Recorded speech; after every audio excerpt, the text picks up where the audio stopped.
안녕하십니까. 신의균의 국방TV 시큐리티 뉴스입니다. 오늘 새벽에 여러분들 한미 정상회담 공동선언 무산되고 각자 결과 발표하는 그 모습 보셨죠. 그리고 이제 기자들의 질의 몇 가지 받고 파했는데 정말 치욕스럽고 정말 안타깝습니다. 그래서 제가 오늘 이렇게 검은색 넥타이를 메고 왔습니다. 왜냐? 대한민국의 국격은 죽었다. 그것을 애도하는 차원에서 검은색 넥타이를 메고 왔습니다. 오늘 아침에 데일리 디펜스를 새벽에 보내드려야 했지만 그렇게 왜냐하면 가장 중요한 정상회담 결과가 나오기 때문에 일단 미뤘다가 이렇게 시큐리티 뉴스로 긴급하게 편성해서 여러분들께 보내드리는데 지금부터 제가 하나하나 조목조목 따져드리겠습니다. 정말 굴욕적입니다. 부끄럽습니다. 첫 번째입니다. 한미 정상회담 역시 굴욕의 연속이었습니다. 문재인 정권에서 그토록 어제부터 홍보했던 한미 미사일 지침 폐기는 결국 미국의 대중국 전략의 일환이라는 사실이 바이든의 정상회담 선언문과 기자회견을 통해 확인되었습니다.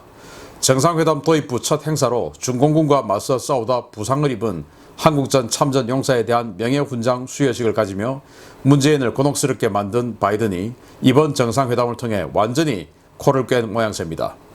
바이든은 정상회담 종료 후에 가진 선언문 연설을 통해 오늘날 한국과 미국의 동맹을 지키는 과정에서 여러 군인들의 희생이 있었다. 우리는 민주주의적인 가치를 공유하며 한미동맹은 전 세계적으로 얼마나 중요한 동맹인지를 알고 있다. 라고 발언했습니다.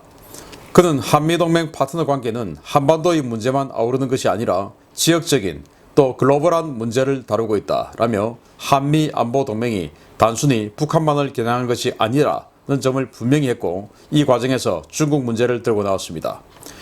바이든은 문재인과 나는 지역의 영내 안보, 예를 들어 남중국해의 자유로운 항해를 보장하게 하는 것, 대만의 평화와 안정을 추구하는 데 협력하기로 뜻을 같이 했다 라고 밝히는 한편 생물학적 위협인 코로나에 대한 공동대응, 클린한 5G 네트워크 구축을 위한 협력 등의 워딩을 들고 나왔는데요.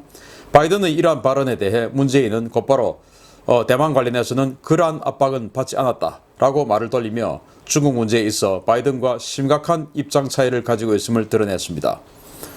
바이든의 이 같은 발언들은 결국 한국을 대만과 남중국해 문제, 화웨이 문제, 중국에 대응하는 미국의 세계전략 수행의 파트너로 확대 발전시키겠다는 의지를 보여주는 것인데요. 이 공동성명에 대한 중국의 반응이 어떨지 문재인과 청와대, 더불어민주당이 중국에 과연 어떻게 이 상황을 설명하고 심기를 달랠지 향후 전개가 재미있어질 것 같습니다. 자, 보십시오. 이게 94살의 노병이신데 이분이 대령으로 예편했고 중2 때 한국전 참전했고 그때 이제 인천 상륙작전 이후에 북진했을 때 그리고 145 때 직전에 이 중공군에게 포위 섬멸 당할 뻔했던 그런데 이제 아주 용감하게 해서 이제 부대 매명을 구하고 했던 그런 전공이 있는 분이에요. 자, 문재인 대통령과 우리 한국 정부가 중국의 항미 원조 전쟁이라는 데 대해서 그것을 아주 칭송하는 발언들을 최근에 했었죠.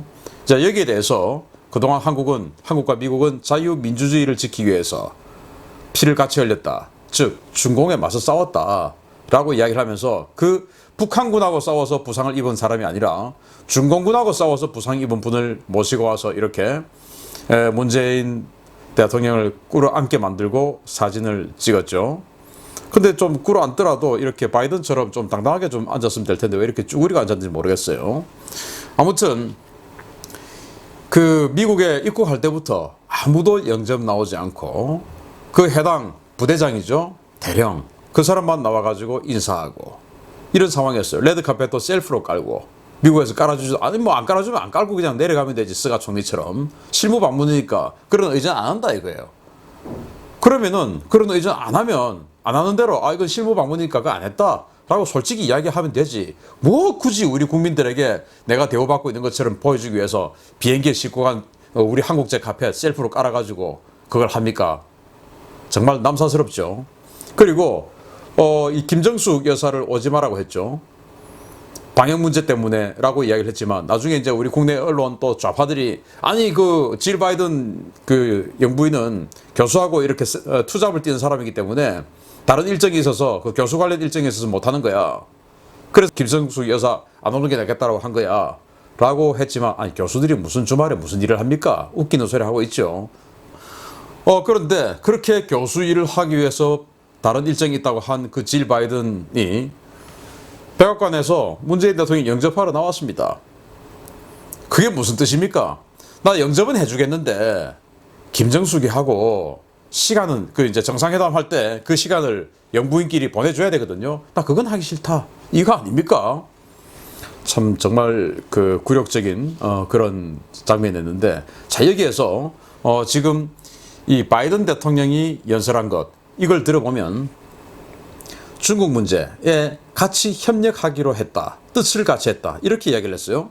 남중국해의 자유로운 항해의 자유작전이죠. 그리고 대만의 평화와 안정, 여기에 협력하기로 뜻을 같이 했다. 생물학적 위협, 코로나를 생물학적 위협이라고 했어요. 왜? 중국이 만든 생물학 무기니까. 생물학적 위협이라고 이야기하면서 거기에 대한 공동대응, 그리고 화웨이 문제 등 5G 네트워크에 중국의 아주 나쁜 짓 하는데 공동대응하기로 뜻을 같이 했다. 이렇게 이야기했어요.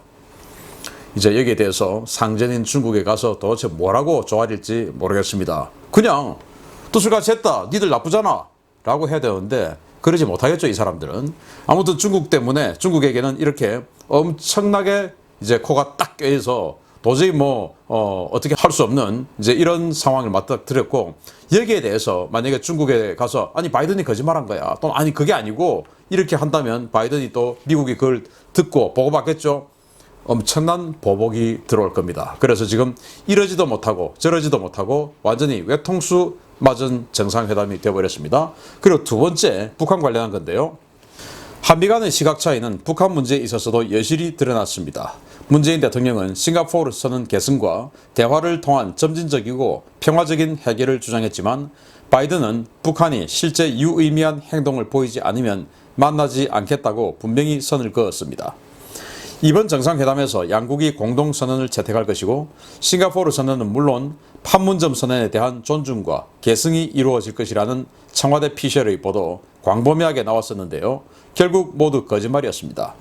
문재인은 바이든 정부 대북 정책 방향을 환영하며 대북 정책 검토 과정에서 양국이 긴밀한 공조를 이룬 것을 높이 평가한다 라고 밝히면서, 성김 대북 특별대표의 임명은 미국이 북한과 대화를 통한 외교를 할 것이며 이미 대화의 준비가 되어 있다는 강한 의지의 표현이다 라고 주장했습니다. 문재인은 또 바이든은 남북 대화와 협력에 대한 지지를 표명했다 라며, 바이든 관한은 남북 간, 북미 간 약속에 기초한 대화가 평화로운 한반도를 만들어가는데 필수적이라는 믿음을 재확인했다 라고 전제한 뒤, 남북관계 진전을 촉진해 북미 대화와 선순환을 이룰 수 있도록 노력할 것이다 라고 주장했습니다. 그러나 바이든 대통령의 발언은 문재인 대통령의 발언과 전혀 다른 내용이었습니다. 바이든은 선언문 발표에서 우리는 오늘 북한에 있어 외교적 관여를 하겠다는 이야기를 했다 라며, 우리는 긴장을 완화시키면서 우리 모두가 목표로 하는 한반도 비핵화를 향해 다가가기로 했다 라고 밝혔고, 김정은은 만나겠냐는 CBS 기자의 질문에 대해서는 나는 말을 가지고 사람을 판단하지 않는다. 의지가 있다면 만날 수 있다고 본다. 어떻게 진행되는지 상황을 더 봐야겠지만 과거에 있었던 일들을 그대로 반복하지 않겠다. 북한이 보다 더 진지하게 태도를 보이는지, 북한이 위협을 낮출 수 있는지 그것을 먼저 보고 판단하겠다. 예를 들면 현재 북한의 핵활동을 축소하다든지 라면서 북한의 선제적인 비핵화 조치가 없으면 김정은을 만나지 않겠다는 뜻을 분명히 했습니다. 이러한 워딩과 더불어 바이든은 성김 전 주한 미국 대사를 대북 특별대표에 임명했는데요. 이는 향후 바이든의 정책이 전략적 인내 2.0, 즉 북한이 태도 변화를 보일 때까지 현재의 압박과 봉쇄를 계속해 북한을 고사시키겠다는 의지를 보여준 것이어서 향후 한반도 문제에서 문재인 대통령이 상당히 곤란해질 것으로 예상됩니다. 북한 문제 완전히 여기서도 그냥 아무것도 얻은 게 없어요. 북한 문제에 있어서 미국 가기 전에는 유엔 제재, 그리고 미국의 대북 제재와 별개로 그것을 유지하는 한도 내에서 한국의 특수성을 인정해서 한국은 독자적으로 교류해서 좀 예외 조항을 두게끔 만들겠다, 이렇게 이야기했죠. 그런데 이제 많은 미국 전문가들, 미 의회에서부터 정치권, 학계, 언론계 모든 미국 전문가들이 그런 이야기 꺼내면 바로 아웃이야, 그런 거짓말 하지 마 라고 계속 경고를 했었고, 제가 그러한 관련 보도들을 계속 여러분들께 업데이트를 해드리면서 최근 며칠간 보여드렸었죠. 그대로 된 겁니다. 자, 바이든 대통령이 김정은을 만날 것이냐라는 CBS 기자의 질문에 대해서 나는 말 가지고는 판단 안 한다. 실제 행동을 하면 그것을 보고 판단하겠다. 예를 들면 지금 북한이 하고 있는 핵 활동을 축소하든지 라고 이야기했어요. 핵 활동을 축소하는 게 뭐냐? 핵무기 개발하는 것을 스톱한다? 이게 아닙니다. 이 핵 활동이라고 하는 것은 지금 개발해 놓고 만들어 놓은 핵무기 전체를 이야기하는 거예요. 그래서 그걸 축소한다. 그 말은 핵탄두 아주 상당 부분 미국에 내놓고 탄도미사일 미국에 내놓고 이렇게 가시적인 물건 좀 가져오면 그때 이제 한번 해보겠다라는 이야기예요. 그게 바로 제가 그저께 말씀드린 국민대학교의 랑코프, 소련 출신이죠. 김일성 종합대학 졸업한 그 랑코프 교수가 했던 말하고 똑같습니다. 그 말 그대로 한 거예요. 그래서 이 성김 전 주한미국 대사를 임명한 것을 보고 대화의 의지가 있다라고 아전인수하는데 그거 틀린 거예요. 왜냐? 성김 전 주한미국 대사는 오바마 시절 때 육자회담 대표였어요. 육자회담 하면서 어떻게 됐습니까? 계속 거짓말만 하는 북한을 봐왔죠. 학을 뗀 사람입니다. 장소에 나오면 거짓말하고 그리고 판을 깨고 나가고 그리고 핵실험하고 이게 육자회담의 종말이었습니다. 분노에 치를 떠는 사람이죠.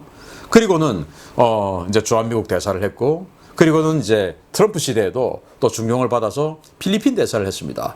그 필리핀 대사를 할 때 이제 싱가포르 정상회담을 세팅하는 그 임무를 맡아서 북한에 갔다 오고 했었죠. 그래서 싱가포르 정상회담 했는데 싱가포르 정상회담을 세팅했다고 해서 친북 인사다? 지북 인사다? 웃기는 소리죠. 대통령이 시키니까 하는 거예요. 그런데 그 싱가포르 회담을 하면서 어떻게 됐습니까? 또 뒤통수 맞았죠. 성김 대사는 북한에게 젊을 때부터 지금까지 뒤통수만 맞아온 사람입니다. 그런데 북한하고 대화의 의지가 있다고? 아니죠.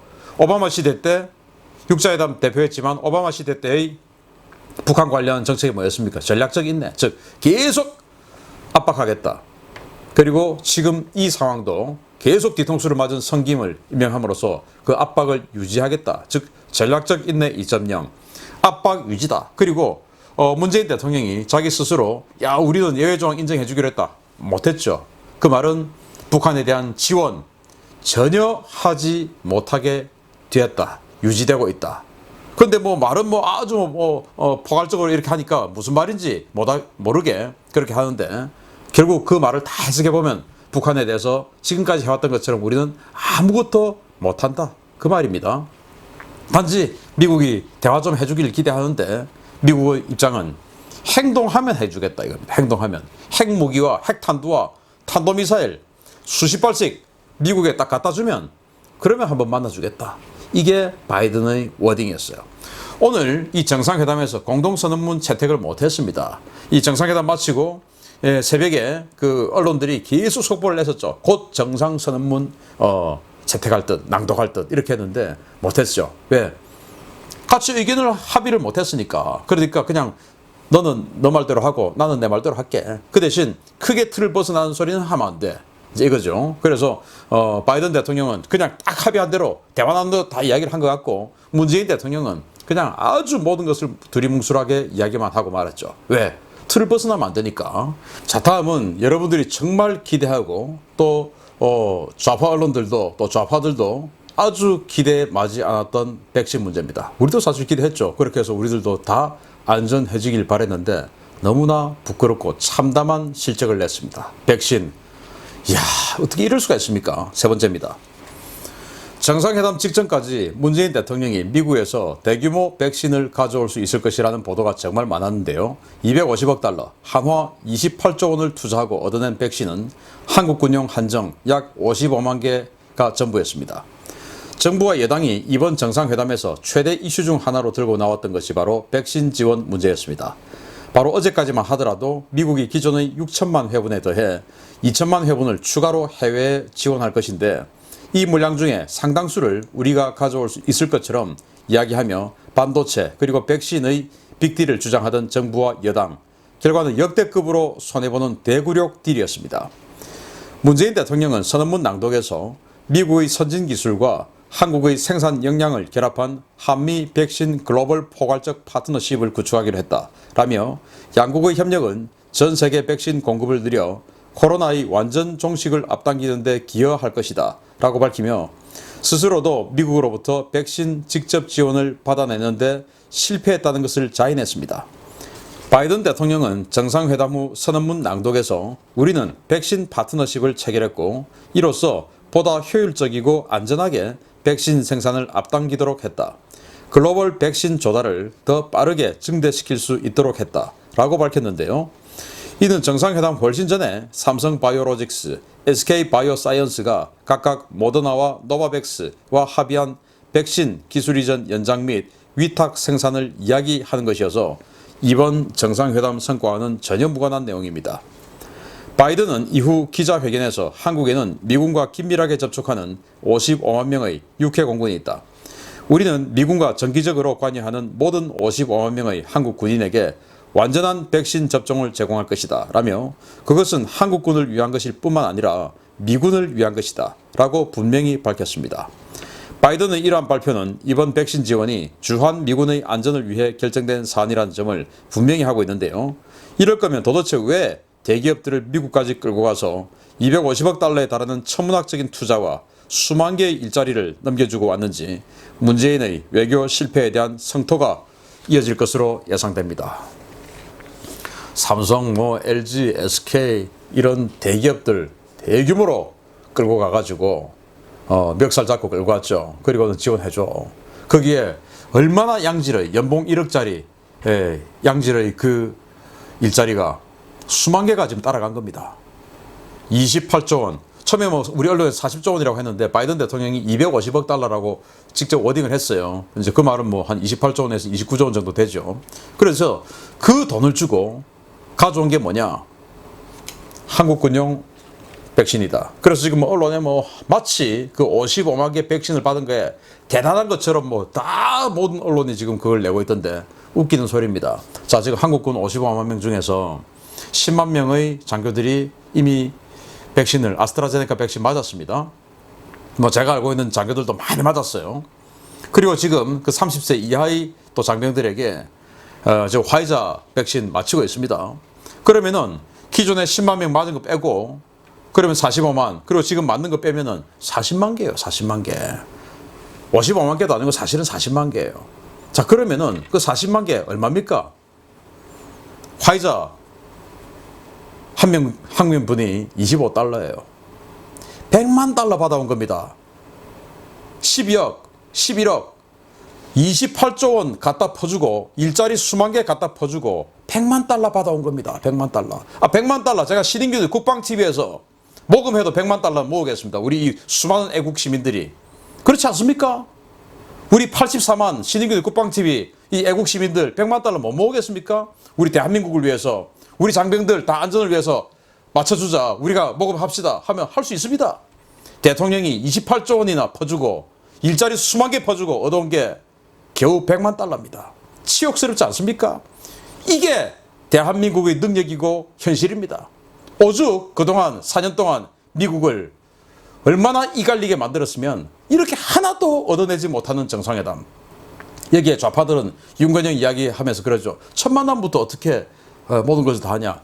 아니 다음 정상회담이 어디 있습니까? 이제 끝인데 두 번째 만남이 있을 수 있어요? 없어요. 끝이에요. 첫 만남이자 마지막 만남에서 하고 싶은 거 끄집어내야 되는 게 정상회담인데 무슨 다음 만남이 어디 있어요 지금. 문재인 대통령 입장에서 끝났는데 황당한 소리 하는 것이죠.